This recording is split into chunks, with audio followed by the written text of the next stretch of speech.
Bombium famano, bombium. Yansum obia. Unyankopon kwa any besomono. But some merade. What on your papa? Can you say be father? Ni asum nyame awani yankosomono. Ono ani ebesomono. Ye asum no akopim ye wudem. Eno no. Ebra no aka ni sa. Nanso so yebetie nyame asem. Yebetie asem no. Ewie beto aso abompa kakra. Na ese yawie. Inti yɛde nsɛmbɔ kɛseɛ paa ɛto yɛn nsa ɛde afrɛ Reverend Ajay Makie bɔnsɛmano abere a wɔbɛyi bɔnsɛmano thank you amenya ɔkɛse amen amen yɛde Awurade ase sɛ Awurade de n'adom adom yɛn ɛda ɛtɔ so num ni aka kakra bi na yɛde aba na wie amen.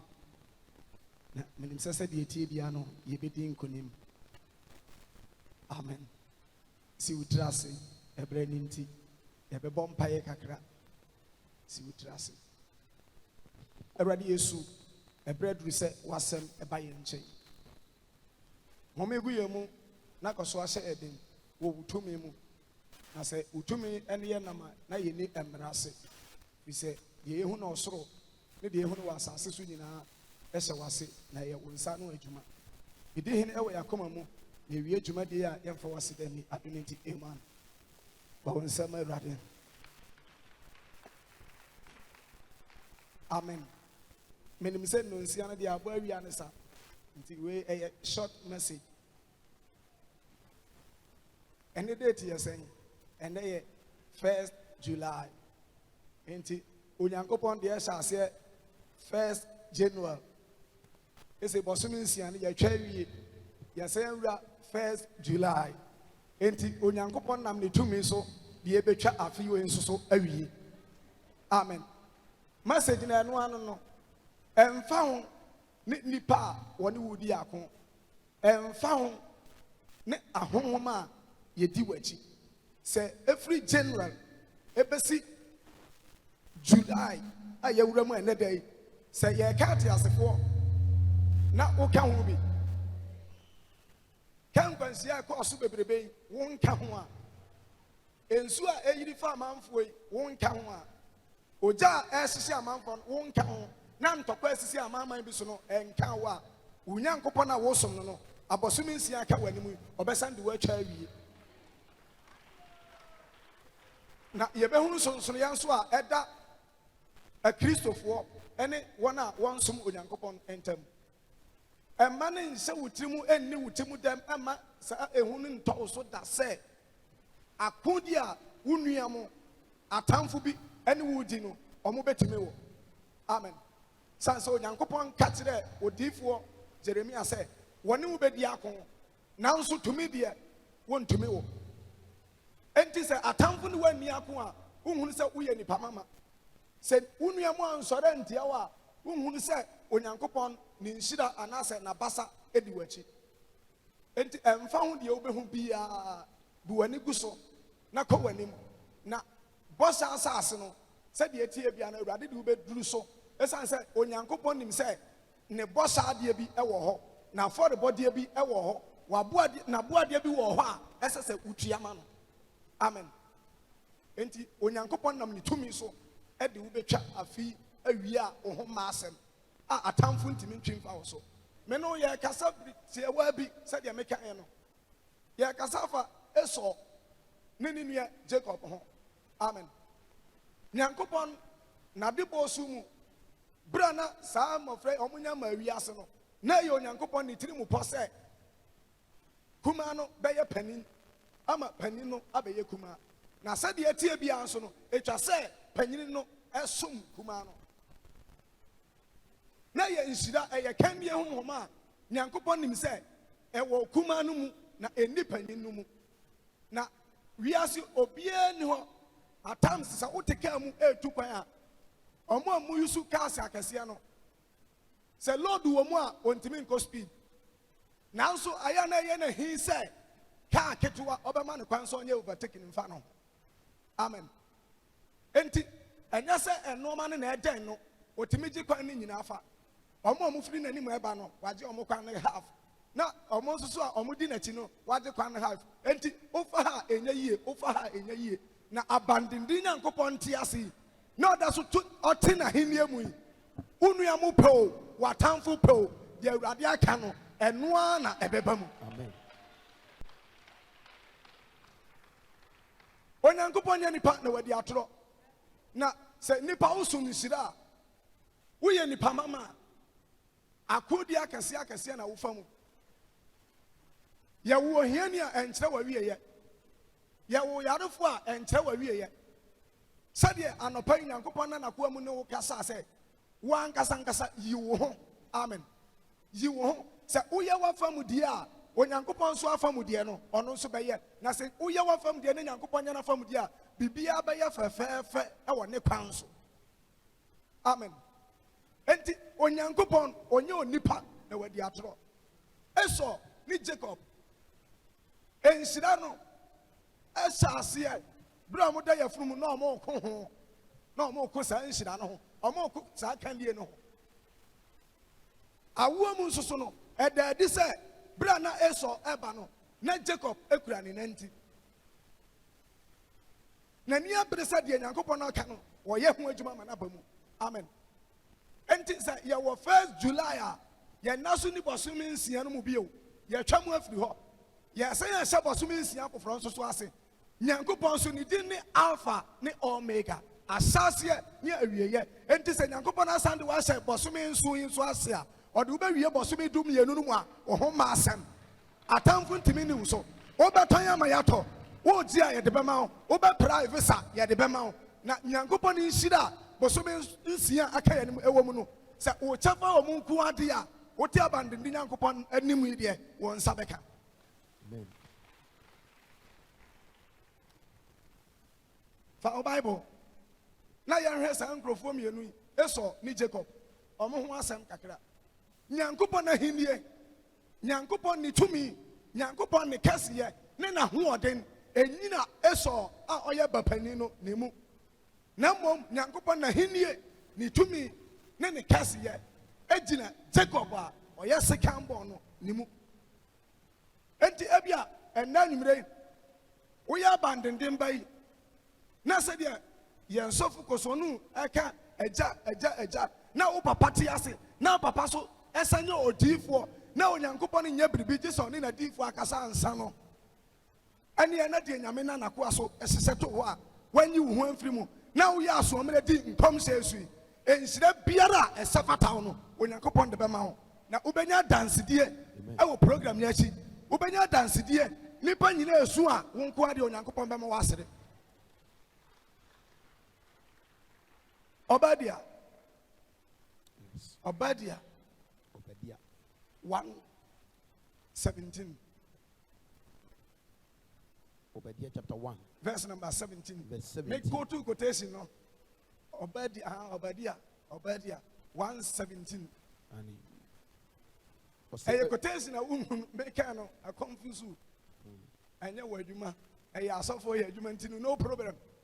Yan someday, Yankupon Kafa. Esau ni Jacob. Enti enyimire sɛ ɔte abandon ya sonda mu ha.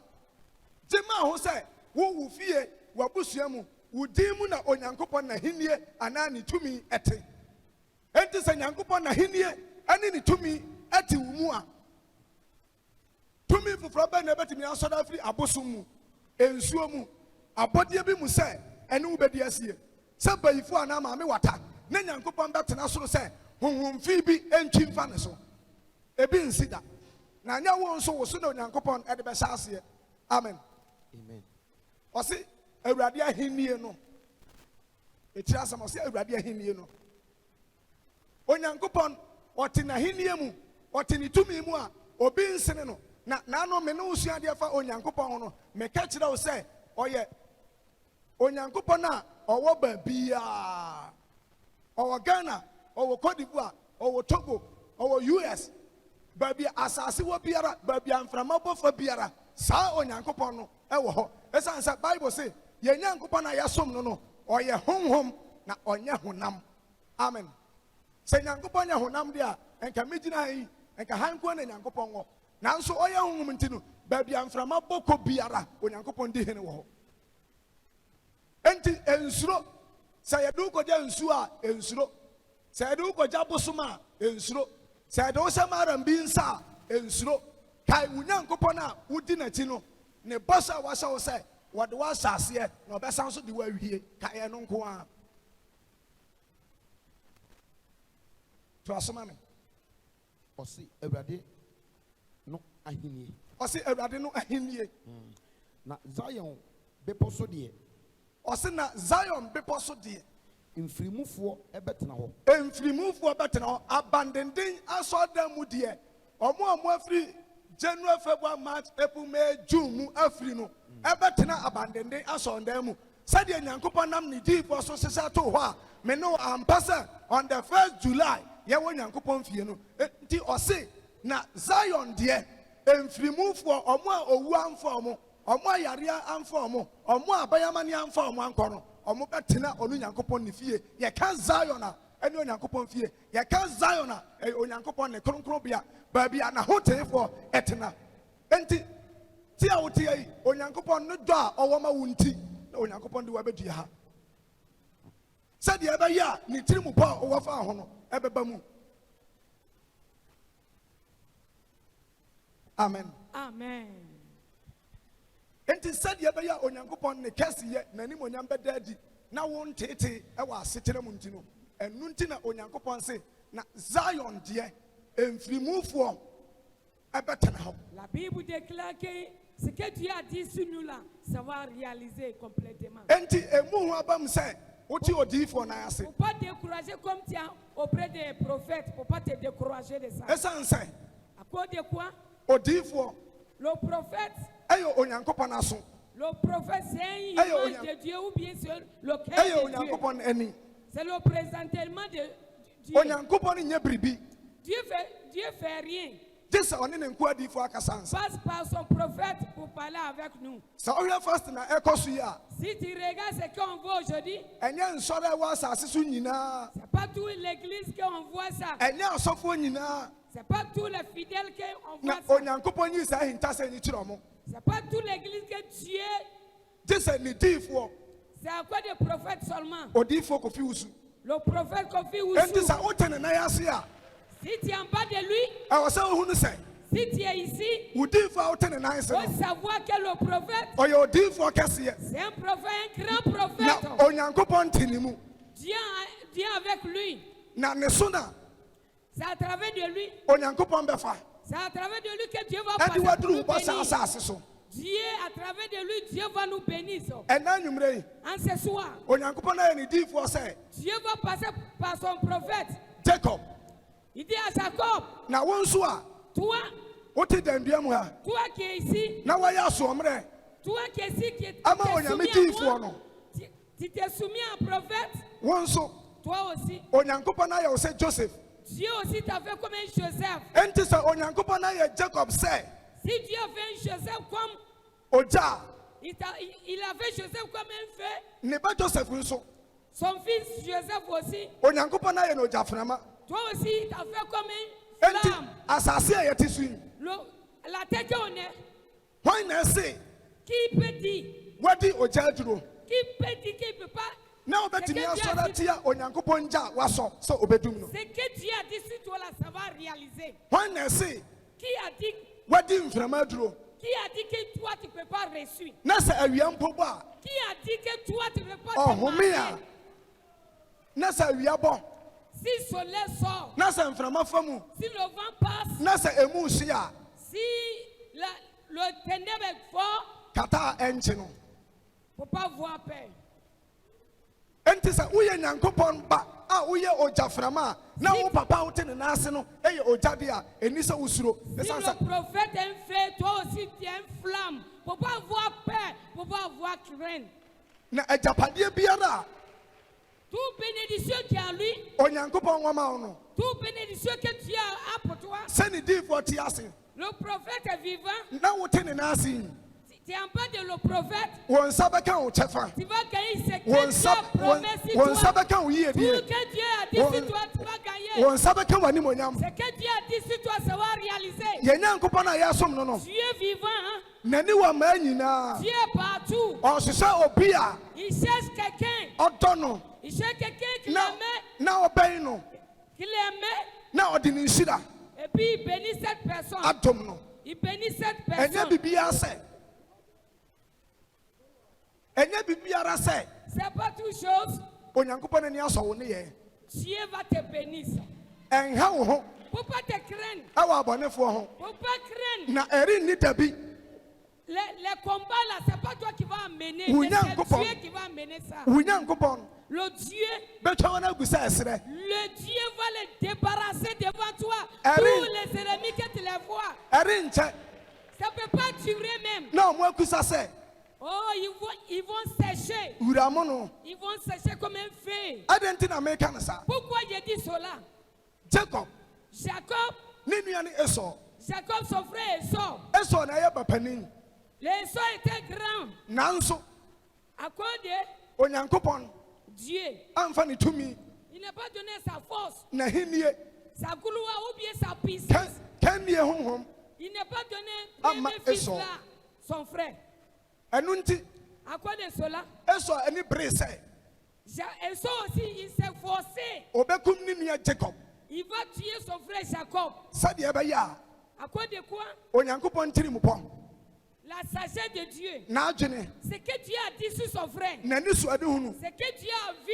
a ɔwɔfa jacob ho no Ce que Dieu a dit sur Jacob. ɛntumi mma mu Son frère voulait tuer pour que ce que Dieu a dit sur Jacob là Non, ne il soit n'a pas pas- réalisé. na onim n'akwan mu sɛ na onim wɔ n'akwan mu sɛ Il savait, ke il savait que, enya akwan il savait, ekum ne nua son frère a tué son ami. eber Il a tué. saa bere no En ce moment-là, na eber Abel, enye ogya Caïn, na et jacob puis deɛ Abel, na jacob deɛ Jacob, onyankopɔn yɛ no ogya Jacob, Dieu l'a rendu une fée. enti obi a ɔyɛ ogya La personne qui est une fée, obi a ɔwɔ nyankopɔn tumi no la personne qui est la puissance de Dieu, wontumi ne ne nni tu asie ne peux pas combattre avec cette personne qui est une fée de Dieu. wontumi mfa ne dɔ mu Tu ne peux pas le combattre. ɛsiane sɛ À cause de toi, à cause de deɛ quoi?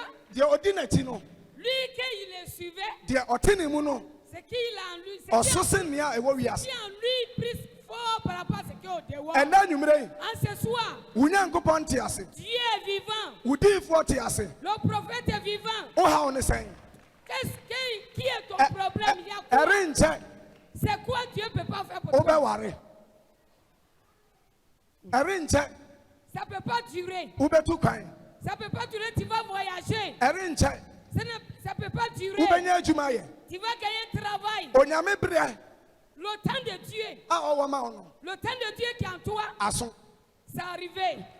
ɔtamfo no pɛ o Le temps que Dieu va prendre pour te bénir, sɛ c'est wɔm- arrivé. sɛ wɔmpɛ o Si l'ennemi veut, s'il ne veut pas, Dieu va te bénir. deɛ awurade aka no Ce que Dieu a dit sur toi, ɛno na ɛbɛba mu ça va réaliser. wobɛsere Tu vas rire. w'ani bɛgye Tu seras en joie. wobɛto ahurusie nnwom Tu vas chanter pour la gloire de Dieu. owurɛ bɛfiri w'amanneɛ Tu vas oublier tes problèmes. ɛsiane sɛ Parce que wo nyankopɔn Dieu, ɔyɛ ahemmu hen Dieu a combattu pour toi. Oui, Et nya- Dieu, il est le roi des rois. wo nyankopɔn Ton Dieu que tu adores, ɔyɛ ɔkyɛ so nyame il est le roi des rois. na hu mmɔborɔ Oh, c'est un Dieu qui a pitié. ɛdɔɔso C'est un Dieu qui est amour. na ɔbɛhu wo mmɔbɔ Il va faire pitié à toi. wo nyankopɔn bɛkae wo Dieu va se souvenir de toi. ɔbɛyi amanneɛ bi afiri wo so Il va enlever tous tes problèmes. obi yi yareɛ bi afiri wo so Il va enlever toutes tes maladies. deɛ na atamfo de sere wo no Ce que Dieu va en train de moquer de toi, w'atamfo bɛhu ade korɔ no tes ennemis vont voir ça pour abaisser les têtes. na awurade asesa no ayɛ no animonyam Ce que tu ne dois pas gagner, c'est ça Dieu va t'accorder. wokan yohane nwoma no a sɛ wokan yohane nwoma no a Le livre de Genèse, bible se la Bible déclare, aberanteɛ bi a il y a une jaune, na ɔyɛ onifirani il y a une jaune, il ne voit même pas clair. ɛfiri ne na yɛ mu Il était vent de sa main, il ne voit même pas clair. na nipa nim ne sɛ Tout le monde sait qu'il ne voit pas clair. ɔyɛ ɔsrɛsrɛfoɔ Tout le monde voyait qu'il bégayait. ɔyɛ nifirani Il ne voit même pas clair. n'asɛm a ɛmmɔbɔ Ah, il fait pitié. nanso Mais da korɔ un jour, ɔne yesu il a croisé. ɛbɔ mpu no Il a croisé à Jésus. n'ani fira no Tout s'aveugle là. yesu Jésus, ɛto ntasuo Jésus a pris son. ɛde fɔ ɔdɔteɛ Il a frotté en sable. na ɔde srɛ onifirani n'anim Il a pris pour frotter ses yeux. na ɔka kyerɛ ne sɛ Mais il a dit avec la queue, kɔ ɔtare osirio mu va aller au puits là. na kɔhohoro Va aller laver ta figure. na bere a ɔkɔbaeɛ no Le moment il partait, na deɛ na ɔyɛ nifirani firi ne na yɛ mu no oh, c'est que l'homme voit qu'il était aveugle. na n'ani no ahunu adeɛ Il a vu clair. Il voyait bosome clair. nsia a aka Quand yɛ il a anim croisé Jésus, il a vu clair. bosome nsia aka yɛ anim yi En 6 mois qui est devant nous, sɛ woyɛ nifirani a même si tu es aveugle, wo nyankopɔn te ase à cause de Dieu, tu seras wo voir diifoɔ clair. nso ɛte ase Le prophète est vivant. na akwankyerɛ biara Tout qu'il va dire, a onyankopɔn nam ne so de bɛma wo no tout qu'il va dire, que ɛbɛma ton woahunu prophète- adeɛ oh, ça va agir na en cela. na ɛbɛka w'atamfoɔ ano ato mu Oh, tes ennemis, les bouches seront fermées. ɛnyɛ wo ho da Pour pas te fatiguer à cause de tes sɛ ennemis. wonam ɔhaw bi mu Pour pas te fatiguer comme tu marches dans des... na sɛ ɔhaw wɔ hɔ a S'il y a un problème, ano aduro nso ɛwɔ hɔ si tu as un problème, il y a solution de ce problème. ka wakoma to wo yam Faut te calmer. na abandenden Oh, le Dieu t'a abandonné. ɛne awurade din Il va faire son travail. ne mu na Sans lui, ahotefoɔ sans lui que on court. agya ne bɛtoa On court pour aller. na ɔkora wɔn Il nous sauve. ɛwɔ ne ntaban ase Il nous couvre avec tes ailes. ɛnna anwummerɛ yi En ce soir, sɛ abandene asɔndan mu église na d'abandonné. wote a Si tu es ici, onyankopɔn le Dieu, ɔbɛkra wo il va combattre pour toi. ɔyɛ akokɔ baatan a Oh, il est un ɔde n'ataban ɛkata ne mma so Amen. amen Il dit, il est un Dieu. En tout cas, il va nous couvrir avec ses ailes puissamment, non. ɛnha wo ho Pour pas te fatiguer. na onyankopɔn Le Dieu, ɔtumi ade nyinaa yɛ Dieu peut faire tout.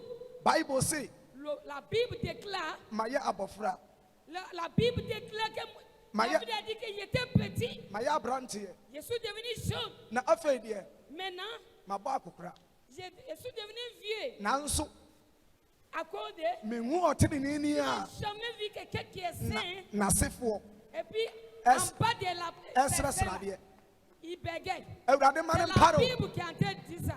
awurade ma ne mparo Que Dieu paye de cela. awurade ma ne mparo Que Dieu t'aide. awurade nyi adesrɛ mfiri wo so Que Dieu te bénisse. awurade nyi aniwuo mfiri wo so Que Dieu, que la honte soit un gloire pour toi. adesoa biara Tout fardeau qui est sur ta tête, a yɛde asoa wo tout fardeau que tu as chargé. ɛnna anwummerɛ yi En ce soir, awurade mfa n'akoa so que Dieu passe par Un son ciel. vérité pour te décharger. Amen. ɛnkyɛ wobɛdi adanseɛ Ça ne dure pas, tu vas témoigner ici. fa wo bible no na yɛnhwɛ mu Faut prendre ta Bible. na yɛnkɔ atemmufoɔ nwoma no mu Judges chapter 11 Genèse, verse number 17 Genèse 17. Yes. Atemufoɔ. atemmufoɔ nwoma no ɛti du baako nyemu du nson Yes. me no yɛ kasa fa Edom anaasɛ Esau ne ne nua Jacob ho On parlait de Jacob et puis Esau. Esau ɛyɛ obi a Jacob, c'est un quelqu'un, ɔmpɛ sɛ il ne veut pas que, onyankopɔn tiri mu pɔ il veut pas que la pensée de Dieu soit réalisée. onyankopɔn ani suade hunu Ce que Dieu a dit là, onyankopɔn ne ne pa ce que Dieu a dit sur nous là, a ɔwɔ fa ne ma ho no ce que Dieu a dit sur nous, ɛbɛba mu il n'aime pas que ça a réalisé. abere biara Tous les jours, ɔpɛ sɛ il veut que, nyankopɔn no ma il veut que les enfants de Dieu, ɛbrɛ on souffre. osi nyankopɔn no ma kwan Il nous bloque par nos bénédictions. saa na ebi a wo nua bi Peut-être il y a ton frère à la maison, ɔne w'adwene ɛnyɛ baako il n'aime pas ton affaire. esiane sɛ À cause de quoi? wosene n'ahoɔfɛ mu Parce que tu es belle. esiane sɛ Pourquoi? woyɛ adwuma Parce que toujours tu ɛkɔ so. travailles, tu gagnes bénéfice. deɛ wo nsa bɛsɔ mu biara no tout que tu vas toucher avec ta main, wo nyankopɔn de w'akyi nti no comme tu es avec toi, ɛyɛ yie ça réussit. baabi a wobɛpie biara no Partout tu vas rentrer, yɛgye wo a wo a woatu on te reçoit bien. enti ɔmo nte ɔmo ho ase Tes ennemis ou bien tes ennemis n'aiment pas cela. ɛnyɛ ɔmo adwene C'est pas les pensées. ɛne onyankopɔn adwene C'est pas les pensées, Onya- la pensée de Dieu. onyankopɔn asɛm se La Bible déclare, na me deɛ moi, menim adwenko a je connais le pensée que je pensais Madjene auprès wa de mo toi. ho. Je connais la pensée que je pensais de toi. ɛnyɛ bɔne deɛ C'est pas mauvaise, na mmom mais sɛ mema mo awie ɛpa oh, je te donne une longue vie ne anidasoɔ et puis une gloire. enti ɛna anwummerɛ yi En ce soir, anidasoɔ a si tu as perdu une fois, ɛwɔ odiyifoɔ kofi wusu mu no la gloire qui est sur le prophète, awurade mfa saa nisuade hunu no c'est la gloire qui est sur le prophète. ɛnto w'abrabɔ so Ce n'est qu'à jaillir sur ta vie. na esum biara Tout ténèbre qui est sur ta vie, a ɛda w'abrabɔ so no tout ténèbre qui est sur ta vie, na da yɛ so mu akodi a en ténèbres ou bien en rêve, ɛka wo sɛ no tout esprit qui te combat. onyame diyifoɔ ho srɛ nti Quand le prophète va se tenir debout, ɛhan bi ntɔ wo so que le bien qui jaillit sur ta vie, na awurade anim onyam que la gloire de Dieu, ɛna adi wɔ wo so que la gloire de Dieu jaillit sur notre vie, na awurade mfa esum a que les ténèbres qui étaient englouties à nous, atamfo de to w'abrabɔ so no c'est que diable a mis sur nous, ɛnto w'atamfo so il n'est qu'à mettre cette ɛna anwummerɛ yi en ce soir. yɛnhwɛ deɛ esɔ ɛde yɛ ne nua bere a na onyankopɔn asoma mo wɔbɔ saa asase so no Yes. Comme Dieu, il a dit qu'il il va nous amener la terre promise. sɔfo abiata kan ma me Judges chapter 11, verse 17. Wɔsena Israel ɛsoma abɔfoɔ ɛma wɔkɔ Edom hene nkyɛn sɛ bible se bere a na jacob n'asefoɔ a nyankopɔn ayi ɔmo afiri misrim atete ne ɔhaw mu ɛde ɔmo kɔbɔ La saa Bible asase so déclare que lorsque Dieu enlevait Jacob en Égypte, ɔmo duru kwan mu no ils sont arrivés sur la route. na esɔ asefoɔ Descendants de Jacob, na ɛwɔ hɔ il était là-bas. enti na ɔmo nim sɛ Ils savaient que, ɛnka ɔmo yɛ anuafoɔ il était frère. enti jacob asefoɔ no Le descendant de Jacob, eyi abɔfoɔ sɛ ils ont enlevé les gens. ɔmo ne esɔ asefoɔ no nkɔ kasa ɛwɔ asomdwie mu Ils ont enlevé les gens qu'ils n'ont qu'à aller faire une union. na ɔmo mɛfa asase no so ɛnkɔbɔ saa asase so Et puis, il a dit qu'ils n'ont qu'à être un. Ils vont passer pour aller à la terre promise. nanso Mais esɔ asefoɔ no se le descendant de Jacob, ɔmo mma kwan il ne veut même pas. Vous laissez. ɛmma jacob asefoɔ no Il ne veut pas que Hein? le descendant de Jacob passe pour aller. ɛmfa ɔmo asase so nkɔ Il ne veut même pas même. enti ɔmo si ɔmo kwan Ils ont bloqué les routes. yɛfunu baako mu ma C'est même père qui les a couchés. C'est le même mère aussi qui l'a couché. nanso Mais baako hein, ne onyankopɔn adwene il y a tes sœurs, ils ne te comprennent pas. Il y a aussi tes frères, ils edi asie ne veulent même pas. ɛna anwummerɛ yi En ce soir, sɛ wo nua bi tane wo a si ton frère ne veut pas ton affaire, wo nua bi mpɛ w'asɛm a s'il y a ton frère qui ne veut pas ton affaire, na ɔto akutia nnwom a si quand tu vas te lever matin, il chante pour t'insulter, hunu ho sɛ faut te voir que nhyira bi a toi tu es spécial par rapport à ɛwɔ wo so no à cause d'une bénédiction qui est sur toi, saa nhyira no nti à cause de cette bénédiction, na ɔmo mpɛ w'asɛm à cause de cette bénédiction que tes Onyankopɔn frères ne sait. veulent pas ton affaire. onyankopɔn se La Bible déclare, joseph Joseph, wayɛ no ogyaframa il dit il a fait Joseph comme une fée. sɛ wohwɛ joseph nua mu a Si tu regardes Joseph, ses frères, na ɔmo tane no Joseph, ses frères là, ils ne voulaient pas Non, mon père, l'affaire ça. de Joseph. na ɔmo mpɛ n'asɛm Il ne veut pas son affaire. enti bere a ɔmo papa soma no sɛ Lorsque les papas les a voyés, ɔmfa aduane nkɔma ne nua mu wɔ il serɛ est so no qu'à aller donner manger à ses frères. ɔmo hu na akyirikyiri no Quand ils ont vu que Joseph va arriver, il As- arrive au loin.